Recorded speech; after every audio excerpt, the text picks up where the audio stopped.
I'm Veronica of WatchMojo.com, and today the XFit team are explaining ACL injuries and telling us how to prevent them. First off, what is your ACL? ACL stands for anterior cruciate ligament. There's four major ligaments in the knee, but two in the center. There's an ACL and a PCL, and they crisscross in the center of the knee. And pretty much it stabilizes the knee, and it connects the upper bone, the long bone of the thigh, to the shin bone. Why is this a common injury among athletes? The knees are somewhat vulnerable because of the way that it's shaped. The knee is two flat surfaces that are held together by a few ligaments. It doesn't have as much other bone surrounding it and really encapsulating it, a bit like the hip. The hip is a socket, and one bone fits really well into the other, also like in the elbow. That's in general. And in sports, there's often lots of force, speed, and also there's a chaotic component. If it's a contact sport and you're getting hit, or if there's a lot of pivoting, these elements are found in quite a lot of sports, and so you might be a little more susceptible to an ACL injury.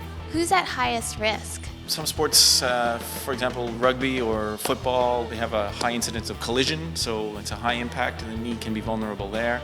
Soccer as well can probably fall into that category. Something like skiing, if you think of just grabbing your toes and pulling on the end of them, that's going to create a lot of torsion, but if you grab the end of a ski and pull the end of that, that's really going to create a lot of torsion. So there's been a higher incidence in gender towards females. Some reasonings being that the hips are a little wider and the angle of the bones at the knee is a little more acute and renders them a little more unstable or a risk, and as well some elements of a lack of strength in some of the leg or thigh muscles, and that may also lead to inadequate strength to be able to repel against ACL injuries. Is there something that you can do in your workout to help avoid tearing your ACL? Strengthening the ligament per se is kind of questionable, but you can definitely strengthen the muscles around and create more balance and coordination and stability.